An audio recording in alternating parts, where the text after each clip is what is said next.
TV और हम यानी कि वाह क्या बात है, हम स्वागत कर रहे हैं आपका और हम स्वागत कर रहे हैं हमारे उस खास त्योहार का जिसका नाम है दीपावली। दीपावली यानी अंधेरे पर उजाले की जीत का प्रतीक और हमारे सबके दिलों में खुशी लाने वाला एक ऐसा पल, एक ऐसा दिन, एक ऐसा त्योहार जिस दिन हम लोगों के साथ मिलकर सिर्फ हंसते और मुस्कुराते ही नहीं है, गले भी लगाते हैं, खुशियां बांटते हैं। तो आप सभी के दिलों में दीपावली की खुशियां बसी है और यहाँ इस मंच पे हंसी ही हंसी है। वाह वाह क्या बात है। शैलेश जी, मुझे एक सवाल पूछना है। हाँ, एक नहीं दो पूछिए। हाँ। अच्छा, दो पूछेंगी? नहीं, अभी फिलहाल एक ही पूछो। चलिए चलिए पूछिए। मेरा सवाल ये है कि जब पटाखे फूटते हैं तो रोशनी पहले दिखती है और आवाज बाद में आती है, ऐसा क्यों? आसान सा जवाब है। पटाखे फूटते हैं तब आवाज बाद में सुनाई देती है, रोशनी पहले इसलिए दिखती है क्योंकि हमारी आंखें आगे है, कान पीछे। सेंसिबल। सुलझ गई ना पहली? मेरी पहली सुलझ गई। क्या बात है, thank you so very much Neha कि तुम्हें मेरा ये जवाब समझ में आ गया। एनीवेज, आज हमारे साथ हमारे कवि मित्र वही हैं जो कल भी हमारे साथ थे और दिवाली का आनंद उठा रहे थे, लेकिन कल हमारे बहुत सारे कवि मित्र ऐसे हैं जिन्होंने अपनी कविता सुनाई नहीं। आज जब वे यहाँ सुनाएंगे तो आप कहेंगे कि भाई क्या बात है, वाह वाह क्या बात है। इधर श्रीमती मुझसे कहने लगी दाल कैसी बनी, चावल कैसे बने। मैं बोला क्या खाक बने, बार बार कंकर आते हैं, बीन नहीं सकती थी क्या, भगवान ने दो बड़ी बड़ी आंख दी है। कहने लगी चीखो मत, इस बात पर कुछ कहूंगी तो तर्क बढ़ेगा। अरे देने के नाम पे भगवान ने तुझे भी 32 दांत दिए, 2-4 चवाले, कौन सा फर्क पड़ेगा। में भी ये तो है मैं वो जंगल बबूल, कैसे तेरा बाप मुझे करेगा कबूल। तू चमेली मोगरा मैं धतूर का फूल, तू चमेली मोगरा मैं धतूर का फूल, कैसे तेरा बाप मुझे करेगा कबूल। कि एक ठेकेदार को बना दिया था रावण जी। हाँ। बोला माल्यवान से व्यवस्था करवाइए, नल नील राम जी का पुल जो बना रहे हैं उसका ही ठेका मेरे नाम करवाइए। मैंने देखा पड़ोस में एक महिला अपने 4 बच्चों के साथ शॉपिंग कर रही थी। अच्छा। मैंने मोहतरमा से पूछा, हमने कहा मैडम ये चारों बच्चों के बीच में 5-5 साल का अंतर मेंटेन कैसे किया? बोली वेरी सिंपल, मेरे पति एमएलए हैं। पेट्रोल के दाम कम करो या न करो, हाँ। खाने की कीमतें बढ़ा सबको डरा दो, हाँ। मेरी सेहत पे सबसे फर्क पड़ता नहीं। अब आप इस दिवाली बस मेरी शादी करा दो।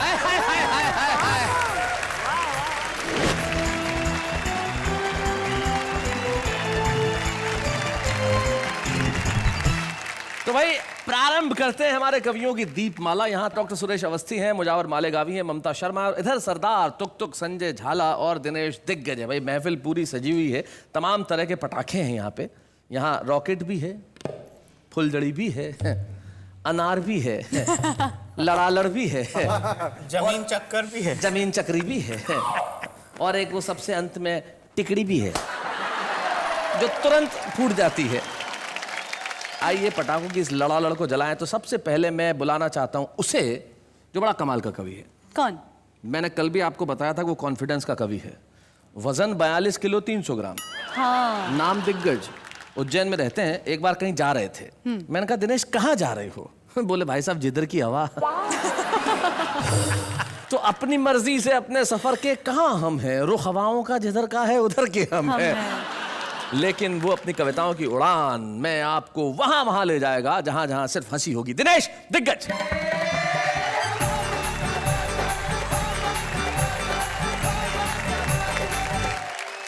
तो प्रस्तुत है हमारा पहला पटाखा। बूम।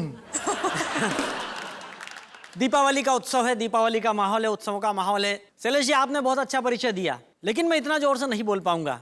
आप तो जानते हैं पतले वायर में से ज्यादा वोल्ट का करंट पास कर दो तो फॉल्ट होने का खतरा रहता है। बहुत अच्छे। लेकिन मैं परिचय अपनी शैली में देने की कोशिश करता हूं। जी। परिचय देखें कि जिस देश में एक डायबिटीज का मरीज नेता भी 50 करोड़ की शक्कर अकेला खा जाता हो, जिस देश के कई मास्टरों को दस्तखत करना भी नहीं आता हो, जिस देश में 80 बरस के बूढ़ों का दिल भी वैलेंटाइन डे पर मचलता हो, जिस देश में योजनाओं का जहाज भी भगवान भरोसे चलता हो, तो क्या उस देश में 42 किलो 300 ग्राम का सिंगल कवि देश का दिग्गज कवि नहीं हो सकता? भाई क्यों नहीं हो सकता? हो सकता है, हो सकता है, हो सकता है। हो सकता आप है। सबने मेरी बात का समर्थन कर दिया, इसलिए आपको प्रणाम करता हूँ। उत्सवों का माहौल है, इसमें ठहाके और जोड़ते हैं। स्वागत है। पिछले दिनों कलकत्ता कवि सम्मेलन से लौट कर आया, रात को 9 बजे श्रीमती जी ने डाइनिंग टेबल पर खाना लगाया। मैं अपने मित्र से मोबाइल पर बात कर रहा था, इधर श्रीमती जी की कोहनी का टल्ला मेरे सर पर चल रहा था। मुझसे कहने लगी, दाल कैसी बनी, चावल कैसे बने? मैं बोला, क्या खाक बने? बार बार कंकर आते हैं, बीन नहीं सकती थी क्या? भगवान ने 2 बड़ी बड़ी आंख दी है। कहने लगी, चीखो मत, इस बात पर कुछ कहूंगी तो तर्क बढ़ेगा। अरे देने के नाम पे भगवान ने तुझे भी 32 दांत दिए, 2-4 चबाले, कौन सा फर्क पड़ेगा? कल श्रीमती जी ने हमारी आरती उतारी, तो हमने कहा, प्रिय प्राणों से प्यारी, हम तुम बने एक दूजे के लिए, फिर क्यों जलाए तूने ये आरती के दिए? दुनिया हंसती है, उल्टा सीधा कहती है। वह जोर से चिल्लाई, दुनिया तो हर सही काम को गलत कहती है, पर मैं तो इतना जानती हूं कि उल्लू की आरती उतारो तो घर की लक्ष्मी घर में ही रहती है। अच्छा, कहा क्या जाता है, समझा क्या जाता है, सुना क्या जाता है? जी जी जी। मेरा पड़ोसी राधेलाल कल प्रातः काल महाराज के प्रवचन सुनकर आया तो झूम रहा था। शाम को देखा तो उसकी पत्नी को गोदी में उठाकर घूम रहा था। यह दृश्य देखकर मैं चीखा, चिल्लाया। मैंने कहा, राधेलाल, महाराज ने प्रवचन में क्या यही बताया? अरे पत्नी को गोदी में उठाकर घूमोगे तो ये तुम्हारे सिर पर चढ़ जाएगी। राधे बोला, ना, महाराज ने तो कहा है, अपने दुख खुद ही उठाना सीख ले, धीरे धीरे आदत पड़ जाएगी। बहुत अच्छे। मैं, मेरी पत्नी, मेरा बेटा पूरा 2.25 टिकट महाकाल बाबा के दर्शन करने गए। जी। बच्चों का मनोविज्ञान क्या होता है आपको जोड़ने का उपक्रम करता हूं, सुने। स्वागत है दिनेश। बेटे ने कहा, डैडी, आज पहले दर्शन करने मैं जाऊंगा, 1 अठन्नी 2 भगवान जी को चढ़ाऊंगा। जी। मैंने उसको 1 नहीं 2 अठन्नियां दी, साथ में हिदायत भी दी कि बेटा 1 अठन्नी भगवान जी को चढ़ाना, दूसरी वाली अठन्नी से अपने लिए गुब्बारे खरीद कर लाना। बेटे ने कहा, डैडी आप टेंशन मत पालो, मंदिर के बाहर खड़े रहो, मेरे सैंडल संभालो, मुझे सब पता है। मैं 1 अठन्नी भगवान जी को चढ़ाऊंगा, दूसरी वाली अठन्नी से अपने लिए गुब्बारे खरीद कर लाऊंगा। ये कहकर बेटे ने दोनों अठन्नियां अपनी हथेली में दबाई। अच्छा। जैसे ही मंदिर की तरफ दौड़ लगाई, तभी 1 अठन्नी उसके हाथ से निकली और फिसलकर तालाब की तरफ जाने लगी। तब उस बच्चे के दिमाग में पता नहीं कौन सी बात जगी, फौरन मंदिर की तरफ हाथ उठाया, जोर से चिल्लाया, भगवान, बात सच्ची और सही कह रहा हूं, 50 सको तो पचा लो, तुम्हारी वाली अठन्नी तालाब में जा रही है, बचाना हो तो बचा लो। बहुत अच्छे।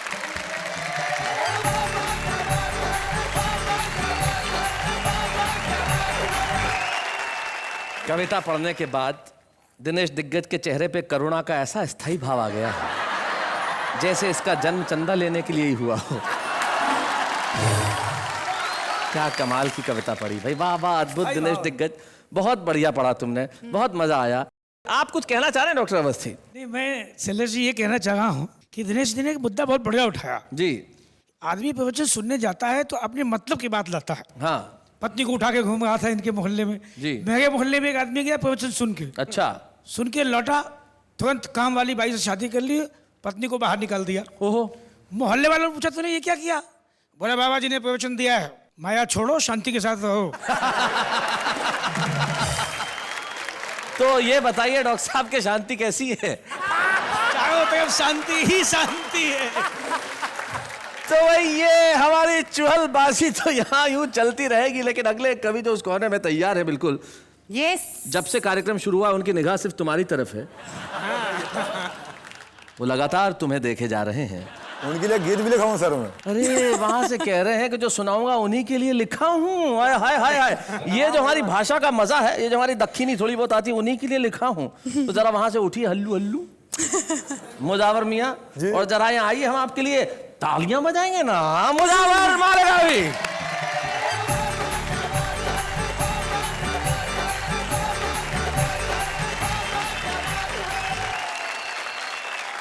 दोस्तों मैं आपको एक बात बताना चाहता हूँ कि दिवाली का जो त्योहार है ये रोशनी वाला त्योहार है, मोहब्बतों वाला त्योहार है, और दिवाली मनाने में तब मजा आता है जब रात काली हो। क्या बात है, वाह। अमावस्या की रात को हम दिवाली मनाते हैं, बिल्कुल। तो मैं 4 लाइन पढ़ दो, देखिएगा। हम सीधे साधे लोग जमाने के काम आए, जो कर जो कर बने तो सबको हंसाने के काम आए। क्या बात है। और काली कलूटी बीवी को हरगिज न छोड़ना। काली कलूटी बीवी को हरगिज न छोड़ना, मुमकिन है दुश्मनों को डराने के काम आए।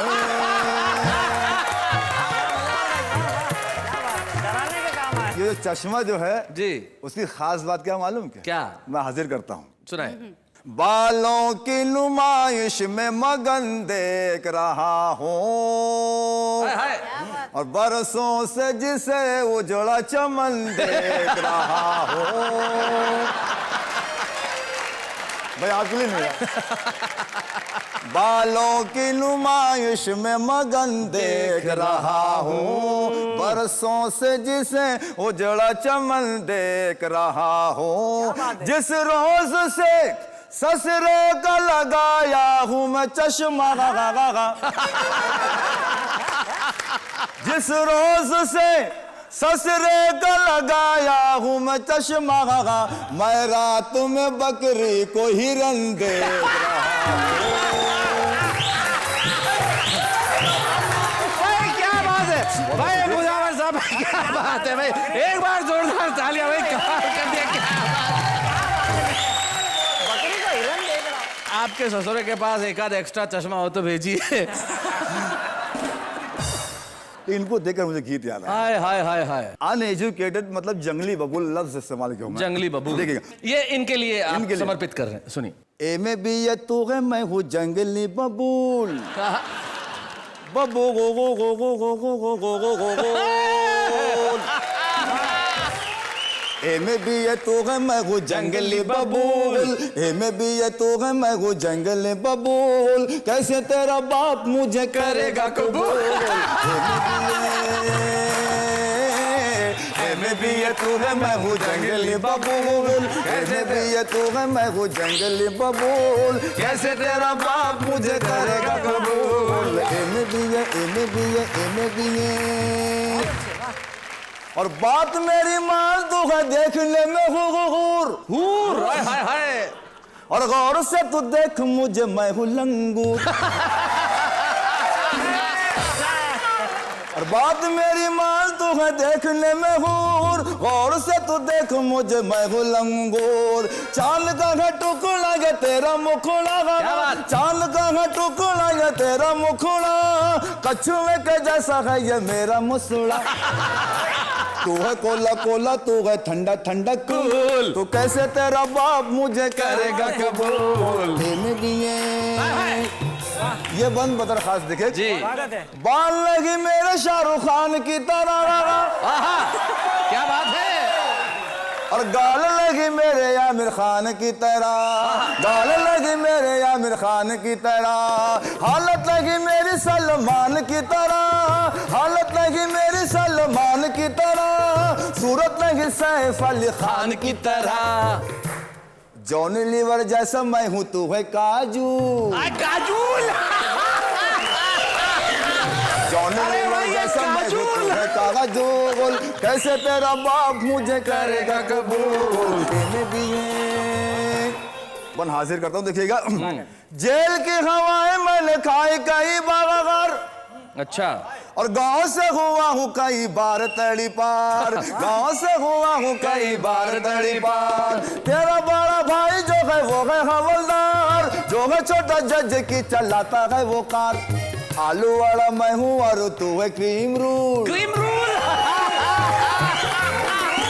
आलू वाला मैं हूँ और तू है क्रीम रूल। कैसे तेरा बाप मुझे करेगा कबूल, इन्हें भी ये तू है मैं हूँ जंगली बबूल। कैसे तेरा बाप मुझे करेगा कबूल, इन्हें भी ये आखिरी बंद जिस तरह मोहब्बत और संवाद कर रहे हैं, ये बहुत खास बंद देखिएगा जी। आगरा का ताजमहल है तेरा बदन, हाय हाय, और जुल्फों में तेरी तारों की गई अंजुमन, जुल्फों में तेरी तारों की गई अंजुमन।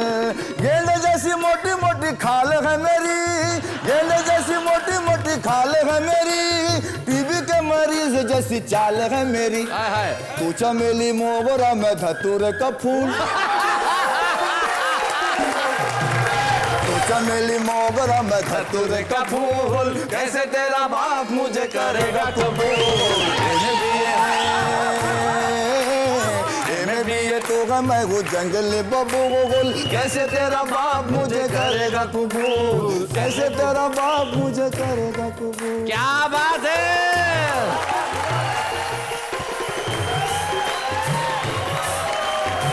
क्या बात है।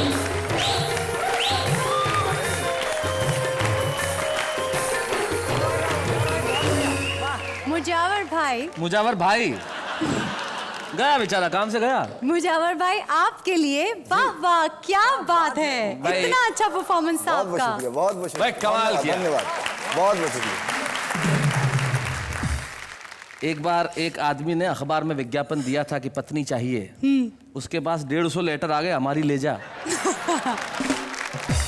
मैं जानता हूं कल से शहर शहर में काजोल को लोग काजोल नहीं काजूल ही कहेंगे, और कहेंगे कि काजूल मैं तुझे क्रीम रूल खिलाऊंगा। आपने जो एक नया मुहावरा गढ़ा है, नई भाषा गढ़ी है, उसके लिए वाह वाह, क्या बात है। और आइए अब मिलते हैं हम एक ऐसे कवि से जो नए नए मुहावरे गढ़ता है अपने अंदाज में।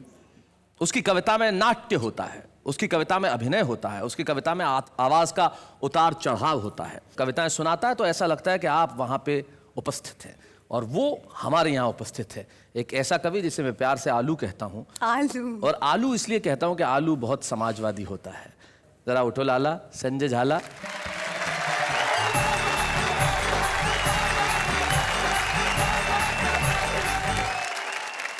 मैं आप सभी को प्रणाम करता हूं और दिवाली की आपको अनंत शुभकामनाएं प्रेषित करता हूं। ये मुझे आपको देख के कह रही थी कि इनको देखते मुझे इनके गाल खींचने की इच्छा होती है, ऐसा ये कह रहे हैं। इनको देख के मेरी भी ऐसी इच्छा होती है। देखिए, इन दिनों रामलीलाएं चल रही हैं, दिवाली आने वाली है। मैं दो छोटे छोटे छंद सुनाता हूं, उसके बाद अपनी एक कविता। एक जगह रामलीला हो रही थी, वहां रावण का जो रोल करने वाला था वो अचानक गायब हो जाता है। तो सार्वजनिक निर्माण विभाग अर्थात PWD का एक ठेकेदार होता है, उसको रावण का रोल दे दिया जाता है। वो क्या करता है आप लोग आनंद लेंगे। मैं छंद सुनाता। स्वागत है संजय। हो एक राम लीला के महंत जी ने ऐसे कहा, लीला का रवानी है तो रावण लाइए। मैंने कहा रावणों की कमी क्या है दुनिया में, चाहे जिसको भी सिंहासन पे बिठाइए। कि एक ठेकेदार को बना दिया था रावण जी। बोला माल्यवान से व्यवस्था करवाइए, नल नील राम जी का पुल जो बना रहे हैं उसका ही ठेका मेरे नाम करवाइए। एक छंद और सुनाता हूं। बहुत अच्छे। एक कल्पना कीजिए कि नई नई अभिनेत्री का नया नया पति मरा है, यमराज आया हुआ उसे लेने, और भैंसा पार्क किया हुआ है पास में। दृश्य देखें, अपने मृत पति के जीवन दान हेतु एक अभिनेत्री यमराज सन खड़ी थी। कजरारे नयनों को तीखा कर रही थी कि उस समय लग रही सुंदर वो बड़ी थी। यमराज ने कहा मैं जिंदा इसे कर दूंगा, सुंदरी ये तेरी दशा नहीं देखी जाएगी, एक शर्त पर ही मैं इसे छोड़ रहा हूं कि इसे छोड़ आप मेरे साथ चली आएंगी। बहुत अच्छे। भाई वाह। आपने फिल्म टाइटैनिक देखी होगी। मेरी एक कविता है इंडियन टाइटैनिक। वाह। इसमें जैसे उस टाइटैनिक में था, इस टाइटैनिक में भी तरह तरह के यात्री सवार होते हैं। मैं कविता आप तक पहुंचाता हूं। जी, और दीपावली पे तो ये कविता बिल्कुल मुफीद है कि इतने सारे क्रूज जाते हैं। कल्पना कीजिए दीपावली के अवसर पे ऐसा कोई क्रूज जा रहा है। हाँ बिल्कुल, कविता प्रारंभ करता हूं। उफ, ओह, आह, क्या बात है। डोंट वरी, ये है मुंबई बंदरगाह। जहाज पर लिखा हुआ है नीति, नियम, न्याय और नैतिकता।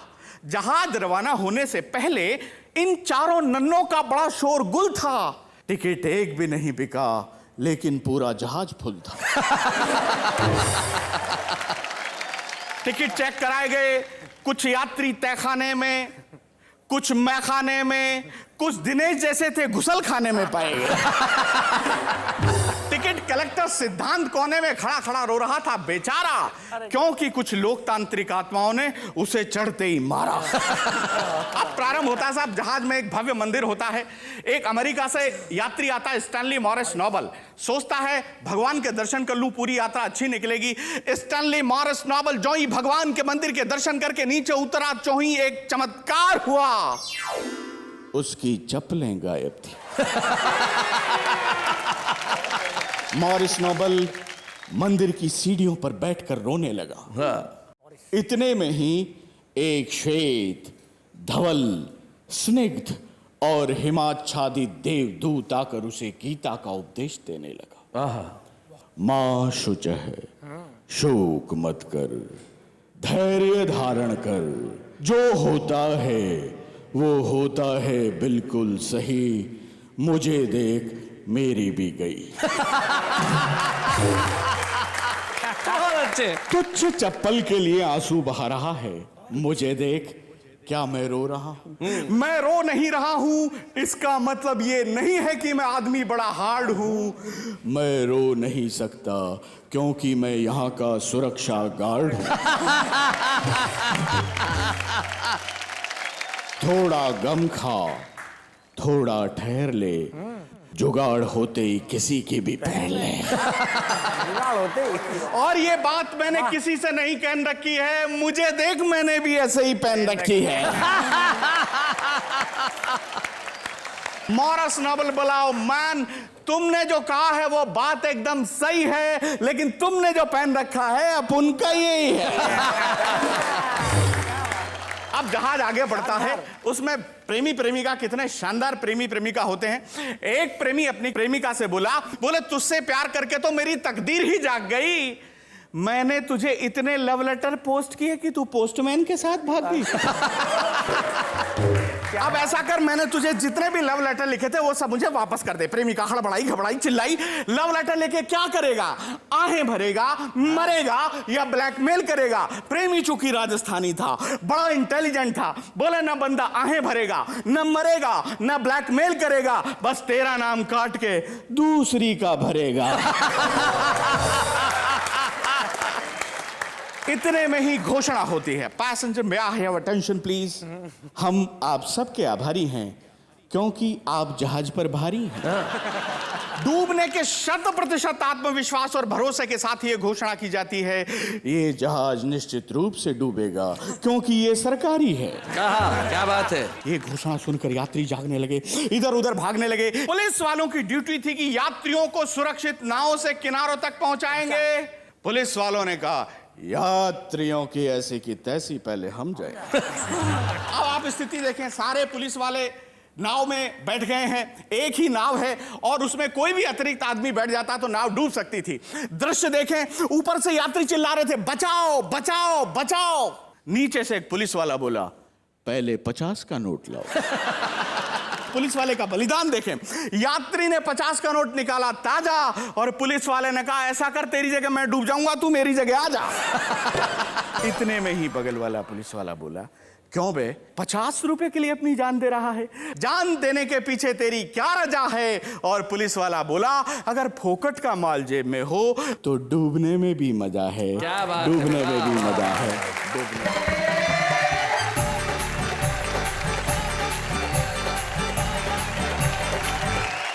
वाह वाह, क्या बात है संजय जी।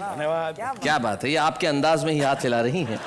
लगता है रिश्ते में आप दूर के भाई बहन हैं। हाँ जी, वाह वाह, क्या बात क्या है। बात है, बहुत बढ़िया। संजय जी आपने बहुत बहुत अच्छे ढंग से सुनाया, कमाल कर दिया संजय झाला। सचमुच जब जहाज जाते हैं और उसमें वजन बढ़ जाए तो ऐसा होता है। मुझे याद है एक बार एक हेलीकॉप्टर में 10 पुरुष थे, एक महिला थी।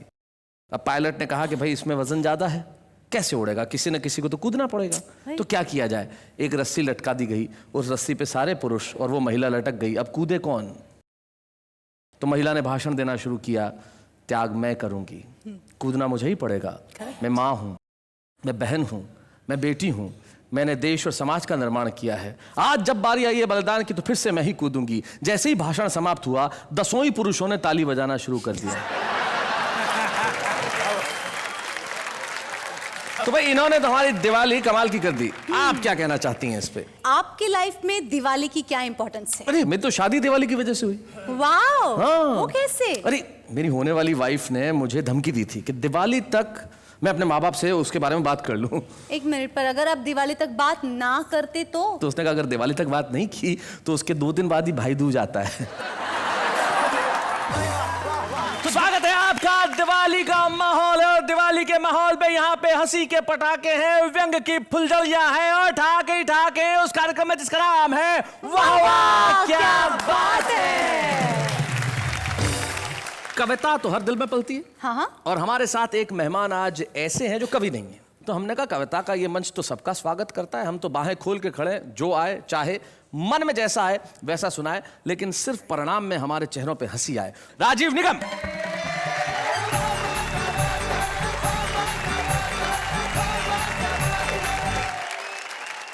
दीपावली के इस खास पावन पर्व पर ये मंच सजा हुआ है। सभी लोगों को मैं प्रणाम करता हूँ नमस्कार। और दीपावली की आप सभी को बहुत शुभकामनाएं देता हूँ। कितनी लाइटिंग वाइटिंग कर रखी है, कितने लैंप जल रहे हैं। वैसे इतने जलाने की क्या ज़रूरत थी, एक हेलोजन ही काफ़ी था। तो चलिए सबसे पहले मैं अपना परिचय देना चाहूँगा कि मेरा नाम राजीव निगम है। मैं एक शादीशुदा व्यक्ति हूँ जी। इसमें हंसने की कोई बात नहीं है। मेरी भी एक प्राइवेट पत्नी है। प्राइवेट? जी हाँ, प्राइवेट है। सबकी प्राइवेट होती है, सरकारी किसी की नहीं होती है। दिवाली का दिन यूपी के लिए बड़ा खास होता है जी। क्योंकि यही वो दिन होता है जब यूपी में कहीं पर अंधेरा नहीं होता। बहुत अच्छे। लाइट से लोग इतना त्रस्त हैं कि पूछिए मत, और लाइट के बिल से उससे ज्यादा त्रस्त हैं। जी। एक शख्स तो चिल्ला रहा था, कहने लगा ये देखो मेरा लाइट का बिल 50 रुपए आ गया। मैं बोला इस महंगाई के जमाने में 50 रुपए में ये हालत हो रही है? बोले भाई साहब आपको पता नहीं है, सिर्फ कैंडल और माचिस ढूंढने के लिए लाइट जलाता हूँ फिर बंद कर देता हूँ। भाई बहुत पीछे से दूसरा आदमी चिल्लाया 50 रुपए तो छोड़ो, मेरा बिल देखो 20 रुपए आया है। हमने कहा 20 रुपए में तू चिल्ला रहा? बोले भाई साहब आपको पता नहीं, मेरे घर में लाइट का कनेक्शन ही नहीं है फिर भी बिल भेज दिया। बहुत भाई राजीव जी बहुत अच्छे। दिवाली के लिए मैं अपने बच्चों को लेकर के बाजार गया, फुलझड़ी अनार पटाखे वगैरह दिला रहा था। तभी मैंने देखा पड़ोस में एक महिला अपने 4 बच्चों के साथ शॉपिंग कर रही थी। अच्छा। लेकिन खास बात यह थी कि उन 4 बच्चों में 5-5 साल का अंतर था। मैंने मोहतरमा से पूछा, हमने कहा मैडम ये 4 बच्चों के बीच में 5-5 साल का अंतर मेंटेन कैसे किया? बोली वेरी सिंपल, मेरे पति एमएलए हैं। मेरे पति एमएलए हैं, 5 साल में सिर्फ एक ही बार आते हैं। तभी पीछे से देखा एक 3 साल का बच्चा मम्मी मम्मी कहते हुए आगे आया। मैं बोला ये 3 साल का ये क्या है? बोले देश में कभी कभी मध्यावधि चुनाव भी हो जाते हैं। और वैसे देखा जाए आजकल हर पत्नी अपने आप में रानी लक्ष्मीबाई है। क्या बात। बच्चे को बाई की गोद में डालकर पति की लक्ष्मी निकाल के रानी बनी घूम रही है। क्या बात है, बहुत बढ़िया। अच्छी बात है। तो मेरी भी जो पत्नी है मैं आपको बता दूं कि बड़ी प्यारी है, बड़ी सुंदर है, चिकनी बम पटाखा आइटम है एकदम। ऐसा मेरे मोहल्ले के लड़के बोलते हैं। लेकिन ऐसी बात नहीं कि मेरी पत्नी सुंदर नहीं है। मेरी पत्नी मेरे बॉस की पत्नी से ज्यादा सुंदर है, ऐसा मेरा बॉस बोलता है। जबकि हकीकत यह है कि वो 1 नंबर की कामचोर, दुष्ट, निकम्मी, नालायक, ऐसा तो मैं बोल ही नहीं सकता, मेरी माँ बोलती है। अब आप सोचते होंगे कि मैं क्या बोलता हूं, तो मेरी इतनी हिम्मत कहाँ कि उसके सामने मैं कुछ बोलूं। दूसरे की पत्नी के बारे में सुन के बड़ा मजा आ रहा है। तो मैं ये बता दूं कि ये मेरी पत्नी का किस्सा नहीं, ये दिग्गज साहब बैठे हैं, बोलना भूल गए थे, उनकी पत्नी का किस्सा है। तो चलिए आगे बढ़ते हैं। दीपावली का त्योहार जी समय और वक्त के साथ कितना बदलता चला गया वो मैं आपको कुछ पंक्तियों में बताऊंगा। बचपन में दिवाली के आते ही हम सब बड़ा खुश होते थे, बड़ा आनंदित होते थे। हमारे पिताजी एक थान से कई मीटर कपड़ा लाते थे और चारों बच्चों को काट कर उसी से कपड़े सिलवाते थे। क्या जूते का फटा हुआ तला दिवाली में ही सिला जाता था। क्या बात है। और मेरे पिता खुद पॉलिश लेकर के सारे बच्चों के जूते चमकाते थे। वाह वाह वाह वाह वाह, बहुत मेरे पिता खुद पॉलिश लेके सारे बच्चों के जूते चमकाते थे। एक फुलझड़ी में आधी देर भैया और आधी देर हम जलाते थे। इस तरह कुछ फुलझड़ियों में ही हम शान से दिवाली मनाते क्या थे। बात है। वाह वाह वाह वाह। मेरी माँ चौके में तरह तरह के पकवान बनाती थी और बच्चों को बड़े प्यार से खिलाती थी। फिर मेरे पिता साइकिल के अगले हिस्से में 2 बच्चों को बिठाकर और पिछले हिस्से में 2 को बिठाकर पूरी शहर में आतिशबाजी दिखाते थे। वाह वाह वाह। और वापस आते समय कुछ मूंगफलियां खरीद करके हम लोगों की जेब में डाल देते। क्या बात है, बहुत अच्छे, बहुत बढ़िया। बहुत अच्छे। और उन जेबों को हम भरा हुआ खजाना समझकर खूब इतराते थे। बड़े शान से दिवाली मनाते भाई थे। वाह बड़े वाह, शान से दिवाली मनाते थे। बहुत अच्छे भाई, क्या बात है। लेकिन अब हम दिवाली मनाने में बड़े कच्चे हैं क्योंकि मेरे पास एक मुम्मैया पत्नी और 2 मुम्मैया बच्चे हैं। वाह वाह वाह वाह। मेरा बड़ा बेटा दिवाली के दिन मेरा क्रेडिट कार्ड ले जाता है और 10,000 के जूते और जीन्स खुद ही खरीद लाता है। और मेरा छोटा बेटा ड्राइवर के साथ दोस्तों के यहाँ दिवाली पार्टी मनाने जाता है और 20,000 का चूना लगा आता है। मेरी पत्नी पकवान बनाने की जगह होटल से ऑर्डर करके खाना मंगवाती हैं वाह, और खुद किटी दोस्तों के साथ में पत्ते खेलने चली जाती हैं। क्या बात है भाई, बहुत अच्छा।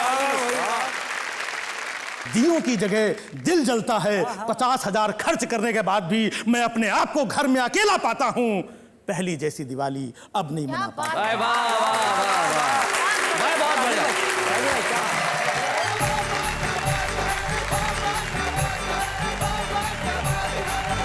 क्या बात है भाई। राजीव कह रहे थे कि वो कवि नहीं है, लेकिन जिस ढंग से उन्होंने सुनाया और निश्चित तौर पे बेहद प्रभावी था। और दिवाली की बात कर रहे थे कि पहले दिवाली कुछ और थी और आज दिवाली कुछ और है। तो इस सच पे मुझे अपनी एक बेहद प्रिय पंक्ति याद आती है जो किसी कविता में मैंने कही थी कि 21वीं सदी का बस इतना सा प्रभाव है, पहले अभावों में खुशियां थी, अब खुशियों का अभाव है। अरे क्या बात है, वाह। क्या बात है शैलेश जी।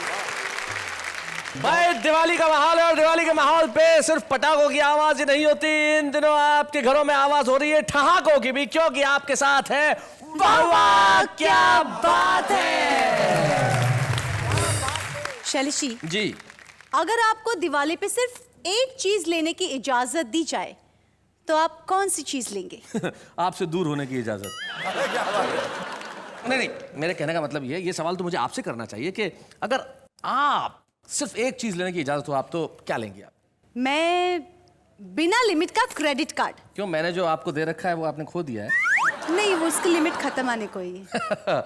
लिमिट खत्म होगी ही ना, क्योंकि महिलाओं को शॉपिंग से दूर रखना मुश्किल ही नहीं, नामुमकिन है। खैर, इन्हें तो मैं शॉपिंग से दूर रख लूंगा, लेकिन जो हमारा आम आदमी जिसके भीतर कविताएं हैं उसे कविताओं से दूर रखना थोड़ा सा मुश्किल है। वो कैसे अपनी कविताएं बाहर लेके आता है, जरा देखते हैं। मत पूछ मोहब्बत में क्या क्या जख्म खाए हैं, उसके घर के सामने हिमेश के गाने गाए हैं।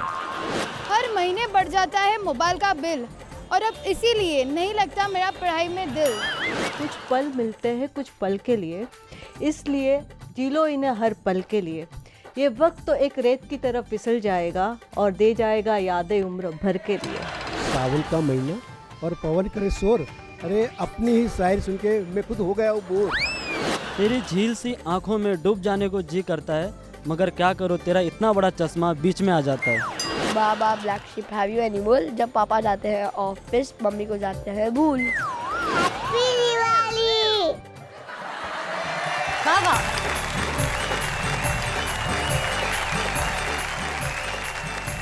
कितनी अच्छी होती है मैंगो आदमी की कविताएं। मैंगो आदमी, भाई वाह क्या प्रयोग किया है भाई, वाह वाह वाह। ये अनुवाद बड़ा कमाल का है। जैसे लोग जब अनुवाद करते हैं तो किसी भी तरीके से कर सकते हैं, राइट। जब एक आदमी से पूछा गया कि जब एक काम हुआ, पहले हुआ फिर नहीं हुआ और फिर जब हुआ तो बहुत बार बार हुआ, तो इसका अनुवाद कीजिए। उसने कहा work first not done, when it is done done done done done done done. तो ये उसी तरह का अनुवाद था। लेकिन आम आदमी अपनी कविताएं इसलिए सुनाता है कि उसमें कहीं चाह है कि वो प्रसिद्ध हो। हमारे ऐसे ही मित्र हमारे एक साथ हैं जिन्होंने अभिनय के क्षेत्र में बड़ा नाम किया है। उन्होंने बहुत सारे सीरियल्स में अभिनय किया, कुछ अंतर्राष्ट्रीय फिल्मों में अभिनय किया, लेकिन आपके दिलों पे छा गए वो सिर्फ एक नाम से, पत्रकार पोपटलाल यानी कि श्याम पाठक।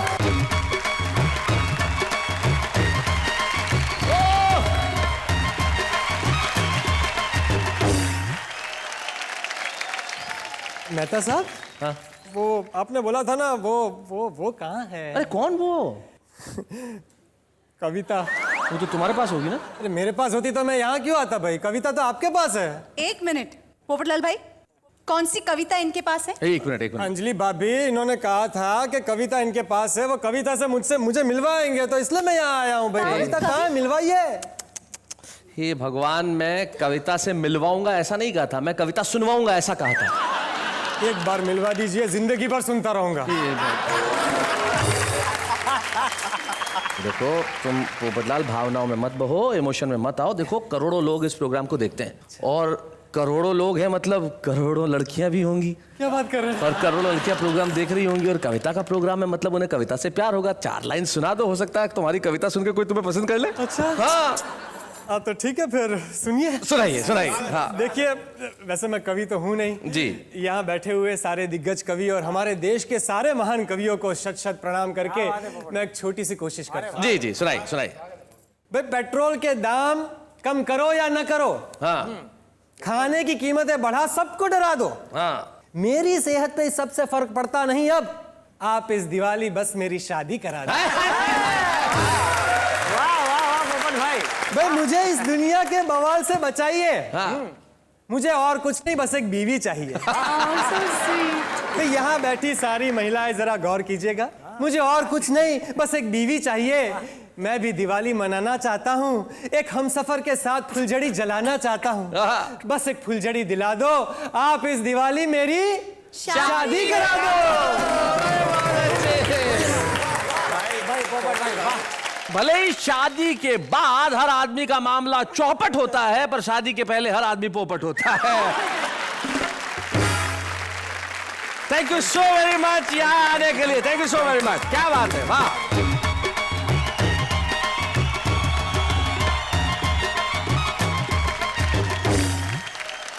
अब वक्त आ गया है हमारे उस कवि मित्र को सम्मानित करने का जिसने जीवन में सिर्फ कविता के क्षेत्र में ही काम नहीं किया, व्यंग्य भी लिखे और कई पुस्तकें जिनकी प्रकाशित हुई। और आज दीपावली के इस माहौल में हमें बड़ी खुशी है कि हमारे बीच में हास्य व्यंग का एक ऐसा अनूठा कवि है जिसने जीवन में बहुत संघर्ष किए। उसके संघर्षों को मैंने करीब से देखा है, लेकिन हर संघर्ष के बाद वो हंसी निकाल के लाता है। संजय झाल।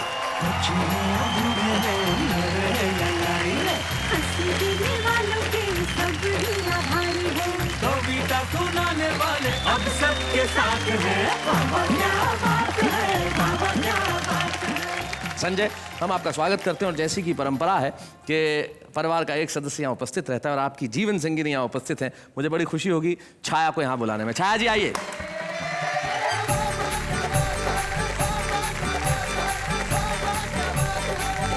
छाया, स्वागत है आपका यहाँ। जहाँ तक मेरी जानकारी है आपके पिता कवि हैं। हाँ जी। आपके भाई कवि हैं प्रवीण शुक्ल, पिता ब्रज घायल, और आपके पति कवि हैं। सारे कवियों के आसपास कैसा महसूस करती हैं आप? जब मुझे पता चला मैं कवि की बेटी और कवि के बहन हूँ और मुझे पति भी कवि के रूप में मिल रहे हैं, तो मुझे लगा परमात्मा के दंड देने का साहित्यिक तरीका है। हास्य व्यंग के कवि है संजय झाला, घर में कैसा बर्ताव करते हैं? कल ही ये पूजा कर रहे थे तो मेरी तरफ देखकर बोले, हे भगवान, जैसी पत्नी मेरी है ऐसी हिम्मत करके एक तू भी रख के दे।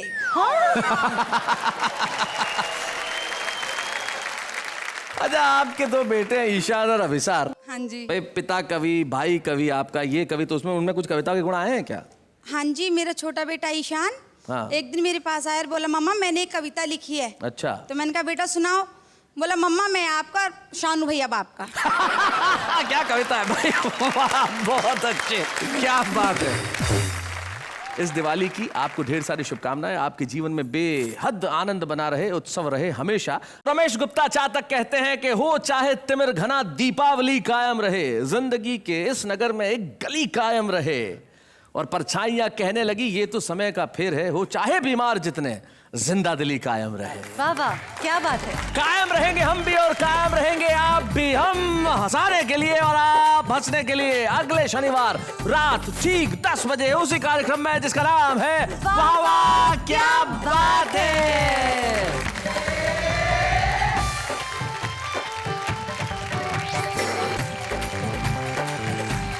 हैप्पी दीपावली।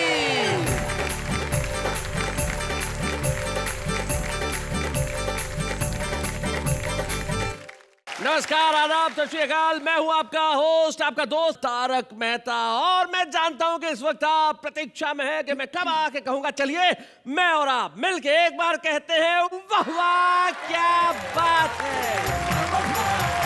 प्यार, इश्क, मोहब्बत, ये इंसानी जिंदगी का सबसे खूबसूरत जज्बा है, सबसे हसीन पहलू है। मोहब्बत के कई पहलू हुआ करते हैं, लेकिन जब लड़का और लड़की एक खास उम्र में खास किस्म का प्रेम किया करते हैं तो कई खास किस्म की बातें हो जाती हैं। जैसे हुआ यूं कि एक प्रेमी और प्रेमिका बैठे हुए थे पार्क में और बातें कर रहे थे कि हम एक दूसरे से कितना प्यार करते हैं, कितना मरते हैं, चलो अब शादी कर लेते हैं। तो प्रेमिका ये सुनकर कुछ देर मुस्कुराई और कहने लगी कि लेकिन हम लोगों से शादी करेगा कौन। मोहब्बत में भी आदमी फायदा ढूंढा करता है, लेकिन अगर अच्छा साथी ना हो, अच्छा हमसफर न हो तो जिंदगी बिना मोहब्बत के रह जाती है। लेकिन मेरे साथ तो एक हमसफर है जिससे आप भी मोहब्बत करते हैं, और देखते हैं कि हम उनसे कितनी मोहब्बत करते हैं। मेरे साथ मेरी को-होस्ट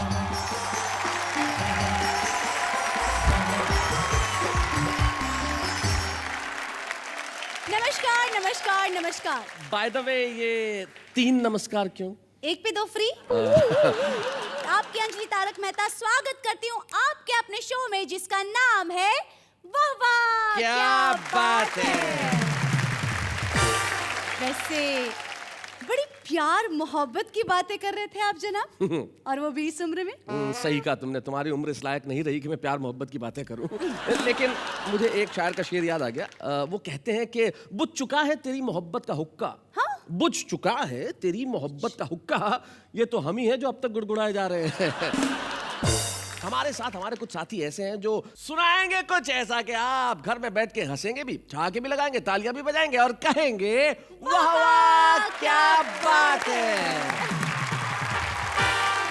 कि तन्हा खड़ा था मैं, वो आके मुझसे सट गई। अच्छा।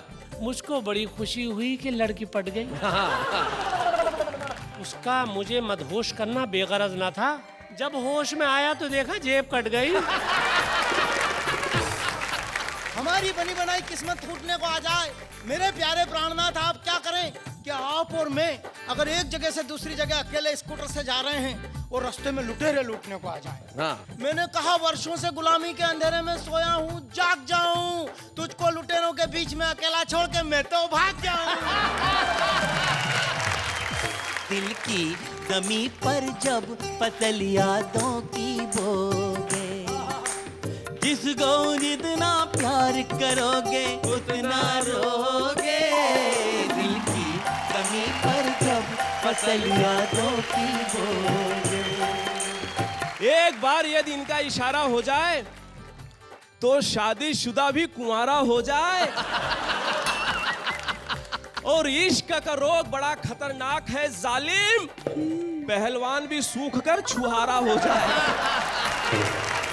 हालांकि कोई उम्मीद नहीं थी। अच्छा। फिर भी एक रिश्ता आया। बहुत अच्छे। लड़का कवि है। पिताजी ने बिचौलिए को बड़ी शर्मिंदगी से बताया। बहुत अच्छे।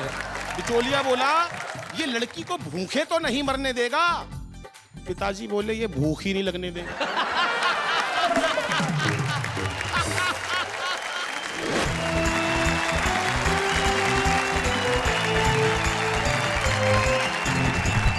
तीनों हमारे साथ उपस्थित है। पहला आदमी जो बड़े मुश्किल से चेहरे पे शराफत का लबादा ओढ़े बैठा है और अपने शहर में बहुत बदनाम हो गया तो खुद ने ही अपना नाम रख लिया शरीफ। क्या बात है। शरीफ भारती, डॉक्टर विष्णु सक्सेना। विष्णु क्या कहते हैं अपनी मोहब्बत के इन गीतों के बारे में? जमीन जल रही है फिर भी चल रहा हूँ मैं, खिजा का वक्त है और फूल फल रहा हूँ मैं। क्या बात। हर तरफ आंधियां हैं नफरतों की मैं फिर भी दिया हूँ प्यार का, हिम्मत से जल रहा हूँ। हाय हाय हाय हाय भाई, बहुत अच्छे। और उसके बाद जो हमारा ये रचनाकार बैठा है, कितना खूबसूरत है देखो। चार्ल्स डार्विन ने एक सिद्धांत दिया था कि मनुष्य पहले बंदर था। मैं संदीप को जब जब भी देखता हूँ मुझे चार्ल्स डार्विन का सिद्धांत याद आने लगता है। पर जो मनुष्यता की वर्तमान स्थिति में देख रहा हूँ, उससे मुझे ऐसा लगता है कि अब आने वाली पीढ़ियां भी फिर बंदर ही पैदा होने वाली हैं।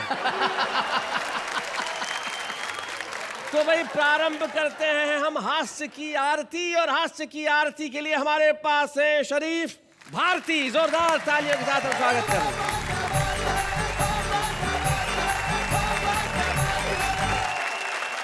देखिए, ये प्यार मोहब्बत का मामला है। मैं 4-6 शेर आपको बर्दाश्त करवाने के लिए दूंगा, उसके बाद आपका हाजमा अच्छा होगा तो और शेर बर्दाश्त करवाऊंगा। कि जो गले मिला में तपाक से, मोहब्बत में तपाक से मिला जाता है। जो गले मिला में तपाक से, तो मुझे झिंझोड़ के बोली वो, आहा मेरे घर में हो जब मेरे मियाँ, जरा फासले से मिला करें। एक शेर मैं आपके लिए कहना चाहता हूँ जी, कि दिल को पकड़ो कसके यारो, लापता हो जाएगा। ओहो, अल्लाह जाने किस हंसी से राब्ता हो जाएगा। राब्ता मतलब संपर्क। अल्लाह जाने किस हंसी से राब्ता हो जाएगा। और जुल्फ में तेरी उलझता जा रहा हूँ रात दिन, सामने की लट हटा लो रास्ता हो जाएगा। बहुत बहुत शुक्रिया, बहुत बहुत शुक्रिया। कि तन्हा खड़ा था मैं, वो आके मुझसे सट गई। अच्छा, मुझको बड़ी खुशी हुई कि लड़की पट गई। उसका मुझे मदहोश करना बेगरज ना था, जब होश में आया तो देखा जेब कट गई। और प्यार की एक और कहानी आपको जी इरशाद सुनाए। कि तेरे चक्कर में लड़ाई हो गई सलमान से। मेरे चक्कर में? तेरे चक्कर में लड़ाई हो गई सलमान से, ईमान से। पान खा लो, लाया हूं मैं भूरे की दुकान से, ईमान से। मैं एक मशवरा दे रहा हूँ जी, जो लोग घर जमाई बन जाते हैं, ससुराल में जाकर रहने लगते हैं, कि घर जमाई बनने के ससुराल में खतरे भी हैं, लफड़े भी हैं। अच्छा, घर जमाई बनने के ससुराल में खतरे भी हैं, लफड़े भी हैं। झांकती रहती है मेरी सास रोशनदान से, ईमान से। एक शेर और बर्दाश्त कर लें। जी इरशाद। जिंदगी भर की कमाई ले गया, चोर मेरी पाई पाई ले गया। ओहो, जिंदगी भर की कमाई ले गया, चोर मेरी पाई पाई ले गया। वाकया बतलाया थानेदार को, करके मेरी ही पिटाई ले गया।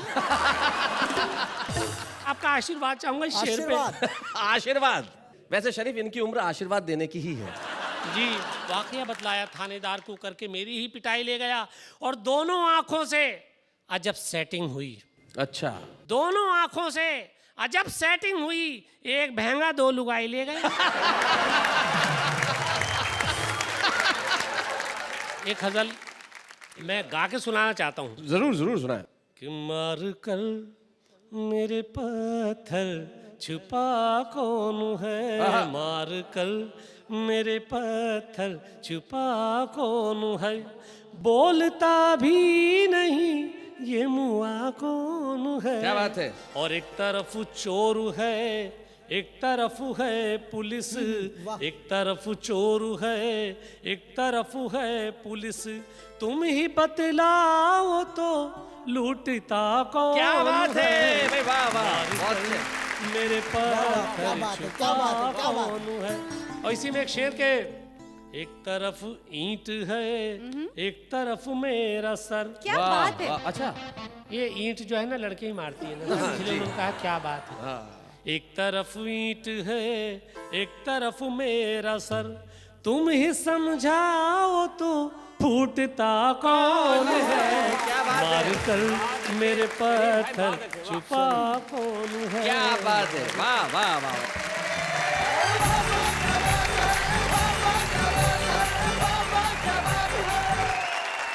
क्या बात है भाई, शरीफ भारती कमाल कर दिया आपने। मोहब्बत की शायरी जो सुनाई, मेरे ख्याल से कई लोगों के दिलों में मोहब्बत करने की आस जगा दिया आपने आज। बहुत बहुत शुक्रिया। तो सारा मुल्क उस वक्त एक ही चीज कहता है जो इस वक्त हम शरीफ भारती के लिए कहने जा रहे हैं, वाह वाह क्या बात है। मैं जानता हूं जो हमारे अगले कवि मित्र हमारे साथ हैं उनके लिए भी सारा मुल्क तालियां बजाएगा और भाई कहेगा क्या बात है, बड़े युवा हैं वैसे तो, लेकिन कमाल की बातें करते हैं। वो मध्य प्रदेश में एक जगह है धार, जो बड़ा ऐतिहासिक नगर है, राजा भोज जहां पे हुए, वहां से आते हैं। उन्हें देख के अक्सर मुझे एक कहावत याद आती है, कहाँ राजा भोज और कहाँ गंगू तेली। अरे ऐसा नहीं होता है। इस कहावत का मतलब यह है कि चाहे राजा हो या रंक, इस समाज का कोई वर्ग ऐसा नहीं है जिसे संदीप शर्मा ने अपनी कविताओं से प्रभावित न किया हो। हमारे बीच धार से आते हैं संदीप शर्मा।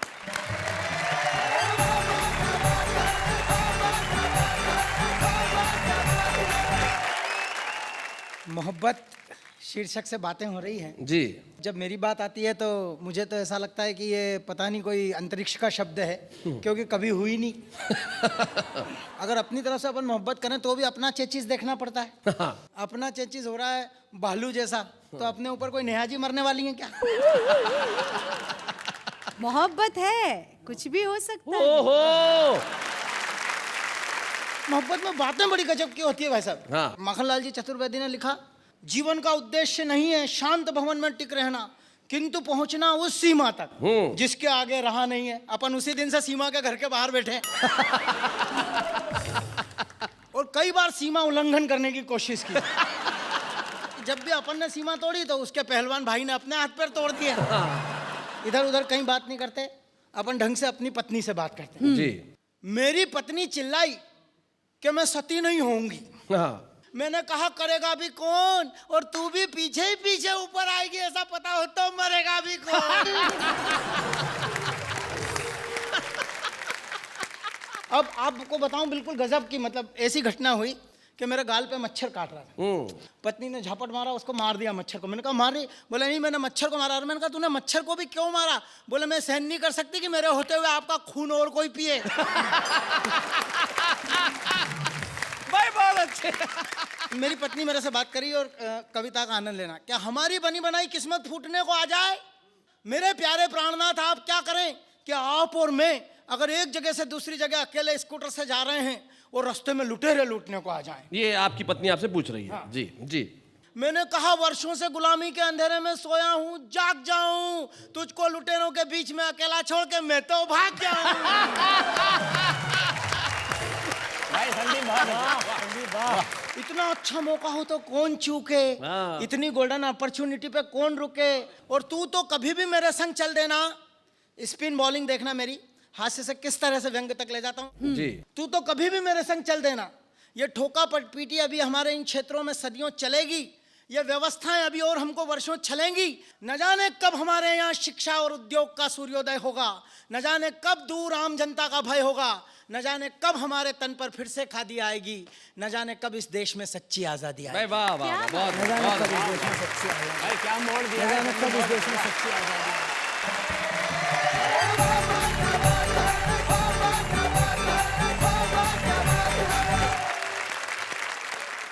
भाई बहुत बढ़िया संदीप शर्मा, आपने कमाल किया। मोहब्बत की बहुत सारी बातें बताई और मोहब्बत में जो सबसे बढ़िया जानकारी आपने दी वो ये दी कि आपकी पत्नी ने जब पूछा कि भाई लुटेरे आ जाए तो आप क्या करेंगे, आपने कहा कि मैं छोड़ जाऊंगा वहां पे। ऐसा कर सकते हैं। तब एक शायर के दो शेर मुझे याद आते हैं। वो कहते हैं कि गरीबों का बहुत कम हो गया है वेट, क्या कीजिए।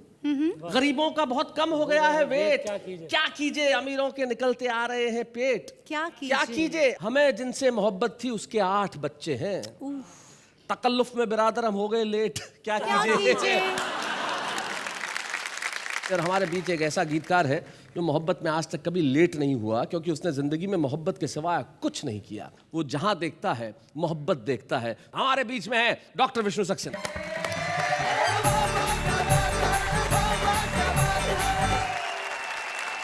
संसार में 2 ही तरह के लोग होते हैं, एक जो मोहब्बत को मजाक समझते हैं जैसे आप लोग, दूसरे वो लोग होते हैं जो मजाक को मोहब्बत समझ बैठते हैं। मजाक को भी मोहब्बत समझते हैं, भाई क्या बात है। एक मोहब्बत की परिभाषा बताता हूँ, मैं बहुत छोटा कवि हूँ। तू जो ख्वाबों में भी आ जाए तो मेला कर दे, गम के मरुथल में भी बरसात का रेला कर दे। वाह। याद वो है ही नहीं आए जो तन्हाई में, तेरी याद आए तो मेले में अकेला कर दे। क्या बात है भाई, बहुत अच्छे। आपके लिए। उप्स। कुदरत ने बनाया तुम्हें सांचे में ढाल कर, ऐसे में कोई कैसे रखे दिल संभाल कर। क्या बात है। बेदाम चीज थी तो उस पे दाम क्यों लिखा? वाह। तुम रति ही नहीं थी तो मुझे काम क्यों लिखा? क्या बात है।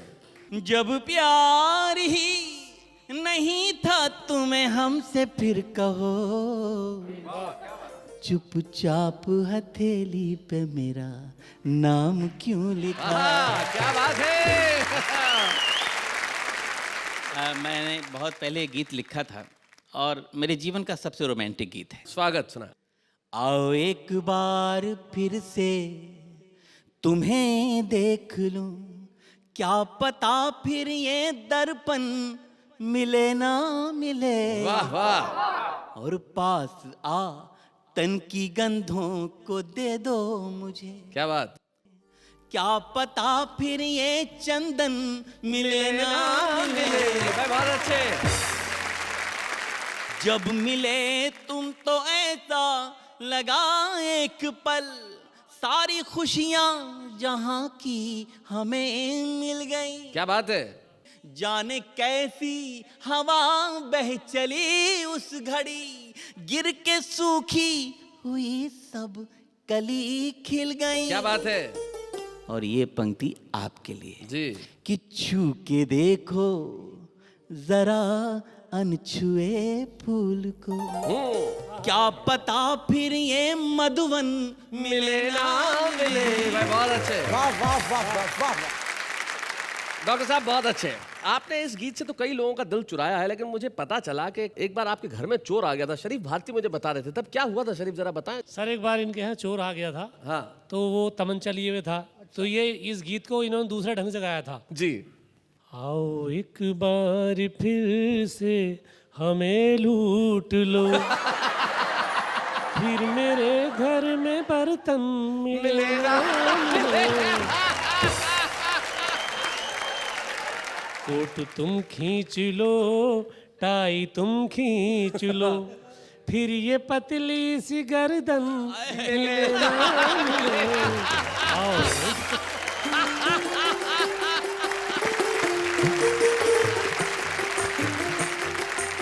बहुत अच्छे। लेकिन डॉक्टर विष्णु जी, लोग कहते हैं कि मोहब्बत में आदमी रोता जरूर है, आपका इस पे क्या कहना है? बस इसी पृष्ठभूमि से जुड़ा एक छोटा सा गीत पढ़ता हूँ। दिल की जमी पर जब फसल यादों की बोगे, जिसको जितना प्यार करोगे उतना रोगे। दिल की जमी पर जब फसल यादों की बोगे, जिसको जितना प्यार करोगे उतना रोगे। दिल की जमी पर जब फसल यादों की बोगे। नदियाँ जब से गई छोड़कर सूने हुए किनारे, क्या बात है। रूठ गए हैं स्वर जिस दिन से टूट गए एक तारे।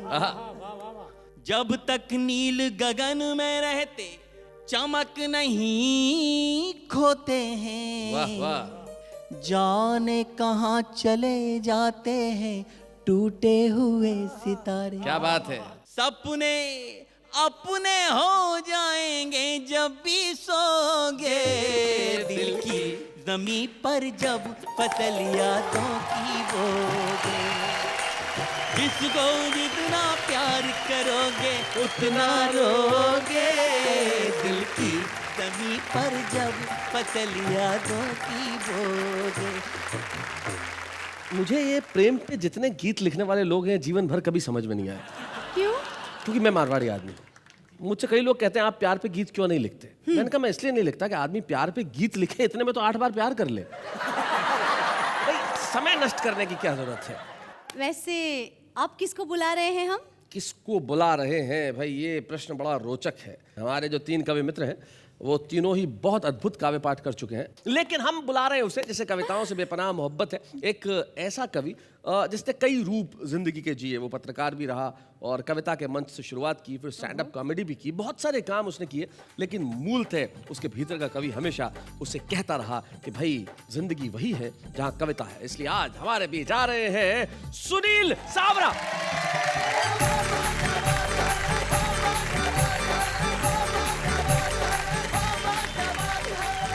धन्यवाद, आपने मेरे सम्मान में इतनी जोरदार ताली बजाई। वैसे मैं आपको एक बात बता दूं, मैं कवि नहीं हूं, लेकिन कभी कभी जब कविता के कीड़ा ज्यादा काट जाता है तो सुनील सावरा बिना बुलाए ही आ जाता है। सबसे पहले मैं इतना कह दूं कि आप दोनों की जोड़ी कितनी लग रही है भली। आप भी बोलो वाह वाह। अरे आप दोनों की जोड़ी कितनी लग रही है भली। शैलेश जी सलीम तो नेहा जी अनारकली। और एक बार यदि इनका इशारा हो जाए, वाह वाह, एक बार यदि इनका इशारा हो जाए तो शादीशुदा भी कुंवारा हो जाए। और इश्क का रोग बड़ा खतरनाक है जालिम, पहलवान भी सूख कर छुहारा हो जाए। और आपको देख के एक शेर याद आ रहा है नेहा जी। जी। शेर क्या, मेरा रिसर्च है कि शादी के पहले प्रेमिका रोमांटिक नजर आती है, शादी के बाद उसका रोम रोम एंटिक नजर आने लगा। बहुत अच्छे। ये मेरे बड़े भाई हैं, बड़े कवि तो हैं, ये मुझे हमेशा सही सीख देते हैं, बाद में वो सीख गलत हो जाती है। पिछले दिनों मैंने इनसे पूछा, मेरी गर्लफ्रेंड मुझसे पट नहीं रही, मैं ऐसा कौन सा काम करूं कि वो मुझ पे खुश हो जाए। ये बोले मेरा मोबाइल नंबर दे दे। मैं तो क्या कुंवारा यहाँ वहाँ ट्राई मारते रहता हूँ। पिछले दिनों मैं नरीमन पॉइंट चला गया, वहां पर एक प्रेमी अपनी प्रेमिका को ऊंची ऊंची छोड़ रहा था। वो बोल रहा था तुम मुझसे शादी कर ले, मैं तेरे लिए ये कर दूंगा वो कर दूंगा, आसमान से चांद सितारे तोड़ कर लाऊंगा। मैंने कहा भैया काम हो गया तो सीढ़ी मुझे भी दे देना। मेरा एक दोस्त है कल्लू, एक दिन मुझसे बोला भाया मेरी प्रेमिका ने मुझे धोखा दिया और बिना बताए भाग गई सांवरा भाया। मैंने कहा यार वो एक नंबर की धोखेबाज है, उसने तुझे नहीं बताया तो कोई बात नहीं, उसने मुझे भी नहीं बताया। तेरे लिए टेंशन वाली और मेरे लिए सोचने वाली बात है, जब वो मेरे साथ नहीं भागी तो भागी किसके साथ है। बहुत अच्छे। तरह तरह के एक्सपीरियंस होते हैं इश्क में। मेरा दोस्त है पोपट, एक दिन मिला, बोला यार सांवरा मेरे दिमाग में चल रहा बहुत ही बड़ा द्वंद है, ये हीरोइनों को कुंवारों की जगह शादीशुदा मर्द क्यों पसंद है। मैंने कहा दोस्त बड़ी आसान सी बात है, तू समझ जाएगा जस्ट। अरे ड्राइवर रखने के पहले हर कोई यही सोचता है एक्सपीरियंस इज मस्ट। बहुत अच्छे। एक शादी में चला गया, एक मेरा दोस्त मिला, बोलता यार सांवरा मुझे एक बात समझ में नहीं आती, हम दुल्हन को ब्याह कर ले आते हैं, दुल्हन हमें ब्याह कर क्यों नहीं ले जाती। मैंने कहा दोस्त अब इस सब्जेक्ट पे आप सोचना छोड़ दीजिए, दिन और रात। अरे मुसीबत को घर लाओ या मुसीबत के घर जाओ, दोनों एक ही बात। क्या बात है, बहुत अच्छा। दूसरे दिन उसके घर गया, उसकी हालत देख के डर गया, वो जोर जोर से रो रहा था, हाथ में पिटना लेकर कपड़े धो रहा था। मैंने कहा भैया पहले तेरी हालत ऐसे नहीं होती थी, अरे कपड़ा धोने के लिए तो कपड़े धोने वाली होती थी। यह सुनकर बोला सुनील भाई क्या बताऊं, मैंने उसी कपड़े धोने वाली से शादी कर ली और उस गलती की सजा अब तक भुगत रहा हूं। अपने कपड़े तो अपने कपड़े, साथ में उसके भी कपड़े धो रहा। बहुत अच्छे, बहुत बढ़िया। पिछले दिनों एक लड़की मुझे देख रही थी, अच्छा, एक पार्टी में, मैं भी उसे देख रहा था, वो मुझे देख रही थी, मैं भी उसे देख रहा था। थोड़ी देर के बाद नहीं देख रही थी, फिर अचानक जाके मैंने उसका हाथ पकड़ा और कहा या तो इकरार कर मुझसे प्यार का या फिर नाता तोड़ दे। अरे मैं भी जवान हो गया हूँ, लुक छुप के झांकना छोड़ दे। उसने बोली बोल क्या चाहता है। मैं बोला तू मुझसे शादी कर ले। बोली इसमें कौन सी बड़ी बात है, तू मेरे घर में आके बात कर। मैं बोला तेरे घर में है कौन। वो बोली एक हस्बैंड 2 बच्चे। जाते जाते मैं ये बयान करना चाहता हूं कि जिसे दिल देना चाहा वो दवा दे गई, और खुश रहो मेरे भैया ये दुआ दे गई। बहुत अच्छे।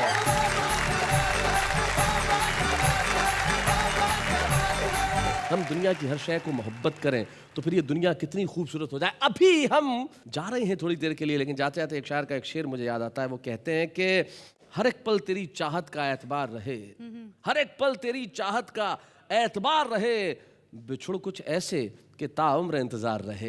लेकिन मोहब्बत की कविताओं का ये शो जिसमें आप हंसते हैं, हंसाते हैं और हम आपको तालियां बजाने का भरपूर मौका देते हैं। स्वागत करते हैं आपका उसी शो में जिसका नाम है वाह वाह क्या बात है। वैसे शैलेश जी, सावरा जी ने कहा था कि रोम रोम एंटिक। वैसे आपका भी रोम रोम एंटिक वाला गीत कौन सा है, मतलब रोमांटिक गीत? चुरा लिया है तुमने जो दिल को, नजर नहीं चुराना सनम। अरे जब कोई आपका दिल चुरा लेगी तो आप जिंदा कैसे रहेंगे? फिर उसके बाद नजर चुराए या ना चुराए या लीवर चुराए, फर्क क्या पड़ता है? भाई बहुत बढ़िया, आपने ये जो पॉइंट निकाला है इस गाने में, कमाल का। आप तो बड़ी टैलेंटेड है, मान गए आप। उससे कहीं ज्यादा टैलेंटेड है जितना मैंने सोचा था। वैसे हम जैसे टैलेंटेड लोगों को छुपा रुस्तम कहते हैं। अगर आप जैसे टैलेंटेड लोग छुपा रुस्तम है तो माफ कीजिएगा, उन्हें बुलाने में मुझे बड़ी दिक्कत होगी, क्योंकि जो हमारे छुपे रुस्तम है वो निश्चित तौर पे बड़े टैलेंटेड है। एक ऐसा ही छुपा रुस्तम हमारे बीच में है जिसने हास्य के क्षेत्र में कदम रखा और कदम रखते ही मैं जानता हूं धमाका करने वाला है। वो हमारे बीच में दिल्ली से अनिल अग्रवंशी।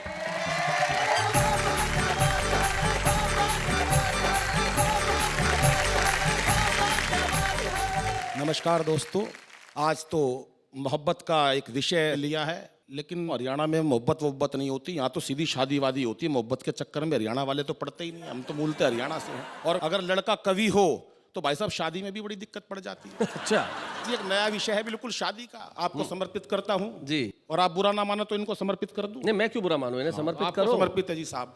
मैं आपको बिल्कुल सच्ची घटना बताता हूँ और सभी कवियों की व्यथा रखता हूँ आपके सामने कि हालांकि कोई उम्मीद नहीं थी, अच्छा, फिर भी एक रिश्ता आया। बहुत अच्छे। लड़का कवि है, पिताजी ने बिचौलिए को बड़ी शर्मिंदगी से बताया। बहुत अच्छे।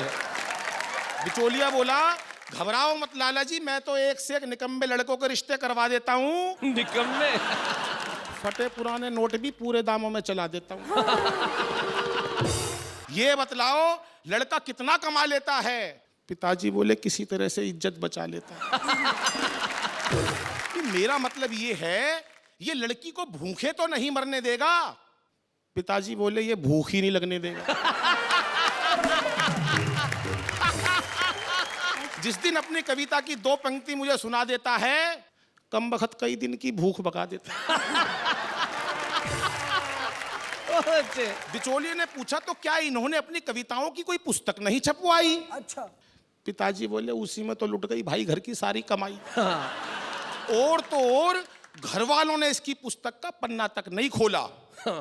एक रिश्तेदार ने गलती से 2-3 पन्ने पढ़ लिए थे, भाई साहब वो हमसे आज तक नहीं बोला। अब तो शर्मा जी यही तमन्ना है कि किसी तरह से इसकी जिंदगी संवर जाए। भगवान करे इसे कोई हिम्मत वाली लड़की मिल जाए।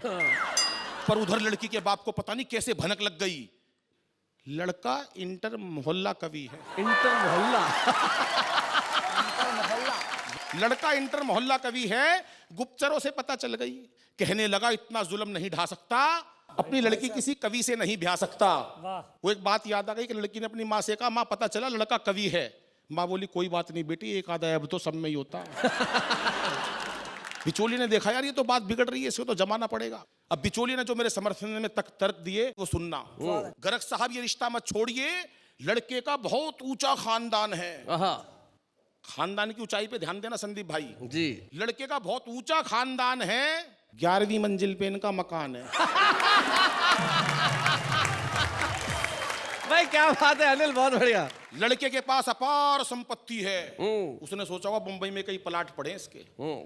लड़के के पास अपार संपत्ति है, एक एक कविता कई कई लाख की है। लड़का परम ज्ञानी और विद्वान है, सीधे हाथ में 2-2 अंगूठे हैं, बहुत भाग्यवान है। क्या बात है। लड़का परम ज्ञानी और विद्वान है, दाहिने हाथ में 2-2 अंगूठे हैं, बहुत भाग्यवान है। वाह वाह वाह। बिचौलिए की बात में दम था, वो कौन सा दिल्ली वाले प्रोफेसर अरोड़ा से कम था। शादी के दिन भव्य स्टेज सजा दी गई, उस पे 2 कुर्सियां बिछा दी गई। मंच पर खड़ा मैं फूला नहीं समा रहा था, हर एक बराती में भाई साहब एक श्रोता नजर आ रहा था। मंच पर माइक की कमी खल रही थी। अच्छा। कविता खुद ब खुद निकल रही थी। खुद ब खुद निकल रही थी। मुझे एक मौके की तलाश थी, फेरों पे छंद सुनाऊंगा। अच्छा। यही एक आखिरी आस थी कि तभी किसी ने आकर मेरे हाथ में एडवांस नेक का लिफाफा थमा दिया। उसे पता नहीं किसने बता दिया लड़का कवि है, ये पता नहीं कितनी लंबी रचना सुना देगा, लड़की को विदा होने से पहले ही रुला देगा। मेरी मन की मन में रह गई, मैं मन ही मन सोचने लगा, अपने आप को कोसने लगा। घर आते ही पहली ही रात अपने मन की बात मैंने अपनी पत्नी को बता दी और उसने जैसे ही हाँ भरी, मैंने उसे जल्दी जल्दी अपनी 8-10 नई नई रचनाएं सुना दी। अपनी हास्य व्यंग की रचनाओं पर अच्छा मैंने उसे भाई साहब कई बार रोते देखा।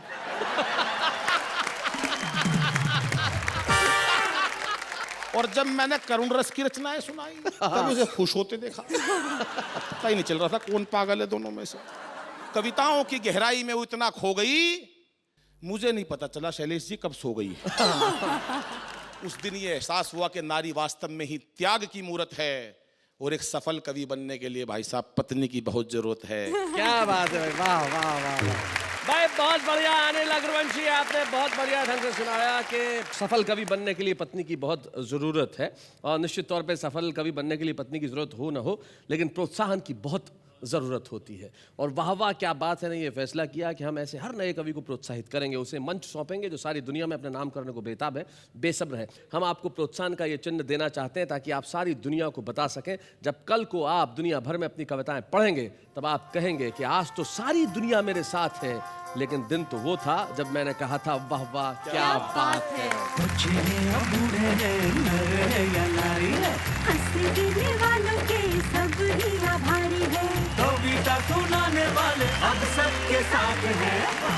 अनिल अग्रवंशी ने बात सिर्फ मोहब्बत की नहीं की, बात कवियों की भी की, कविताओं की भी की। और कविताओं का तो काम ही है कि जन जन में एक ऐसा भाव पैदा करे जब व्यक्ति सभी से मोहब्बत कर सके।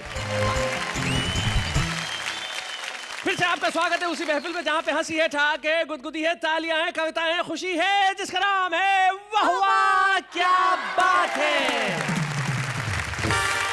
मुझे कब से एक बात जानने की इच्छा हो रही है। जी जी, आपको इतनी अगर जानने की इच्छा हो रही है तो जानिए क्या बात है। मुझे ये जानना है कि इश्क और प्यार, इन दोनों में फर्क क्या है? अरे बड़ा मुश्किल से सवाल कर दिया है तुमने। ना? हाँ, लेकिन मैं तुम्हें एक बात बताऊं, यही सवाल एक बार तुम्हारे पिताजी ने भी मुझसे किया था। Oh, really? हाँ, उन्होंने पूछा था कि बताइए भाई प्यार और इश्क में क्या फर्क होता है। तो मैंने कहा था सर, आप जो अपनी बेटी से करते हैं वो प्यार है, और मैं जो आपकी बेटी से करता हूँ वो इश्क है। देखिए, ये जीवन की छोटी मोटी परिभाषाएं हैं, और इन छोटी मोटी परिभाषाओं से आखिर में कविताएं निकलती है। हम ढूंढते हैं कुछ ऐसे लोग जिनके भीतर कविता का कीड़ा जो है वो पनप रहा है, और निश्चित तौर पे एक दिन वो यहाँ आएंगे और कविताएं सुनाएंगे। आज सुन लेते हैं वो क्या कहते हैं।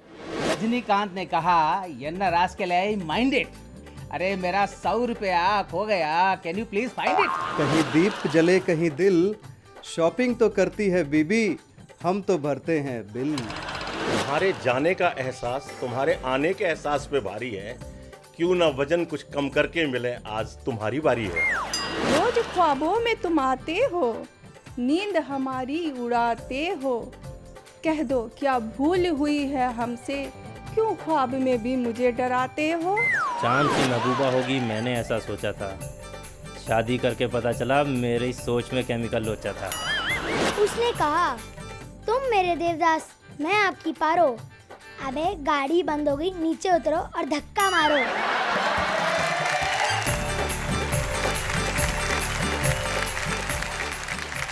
भाई इनकी कविताएं सुनने के बाद और कुछ एहसास हो न हो, लेकिन इतना एहसास जरूर होता है कि अच्छी कविताएं लिखना कितना मुश्किल काम है। इतना आसान नहीं है अच्छी कविताएं लिखना। लेकिन दीक्षित दनकौरी एक शायर हैं, उनका एक शेर है कि शेर अच्छा या बुरा नहीं होता, या तो होता है या नहीं होता। तो जवान धड़कनों के ऐसे गीतकार जो सिर्फ मोहब्बत की बात करता, आइए वाह वाह क्या बात है कि मंच पे हम उसे सम्मानित करें। डॉक्टर विष्णु सक्सेना को जब हम सम्मानित करेंगे तो ऐसा लगेगा कि हम मोहब्बत को सम्मानित कर रहे हैं। डॉक्टर विष्णु सक्सेना।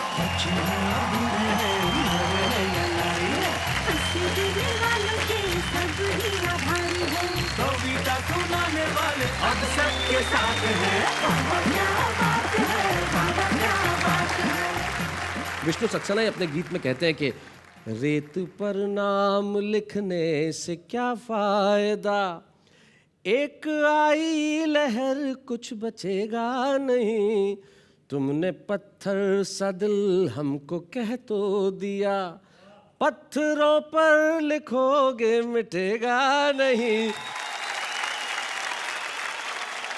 तो मोहब्बत का नाम जब दिलों पे लिखा जाता है तो वो मिटता नहीं है। तो हमें बड़ी खुशी है विष्णु कि आज हमने आपको सम्मानित किया, और हमें खुशी इस बात की भी है कि आपके परिवार के एक सदस्य, आपके पुत्र सारांश यहाँ पे उपस्थित है। आपके जीवन का सारांश तो आपने अपने गीतों में सुनाया, हम उस सारांश को इस मंच पे बुलाना चाहते हैं। सारांश आए।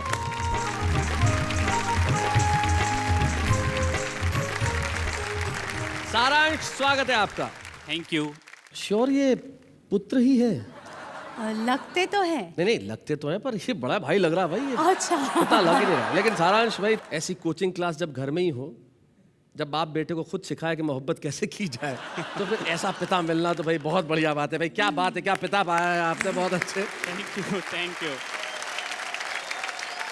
लेकिन सारांश माशाल्लाह आपकी भी उम्र मोहब्बत करने की है, और आप विष्णु सक्सेना के बेटे हैं। तो जब ये बात क्या कैसे करते हैं आप लड़कियों को जब पता चलता होगा? मुझे काफ़ी दिक्कत हो जाती है कभी कभी। मैं तो खैर कॉलेज में पढ़ता था अभी, अब तो आजकल लेक्चरर हूँ मैं कॉलेज में।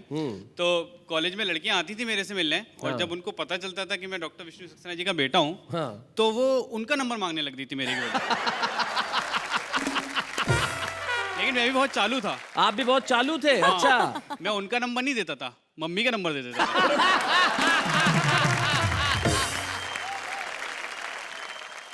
ये कब से चल रहा है भाई? ये 10th क्लास से चल रहा है पापा। अभी मैं कहूँ बहुत दिनों से फोन क्यों नहीं आ रहे।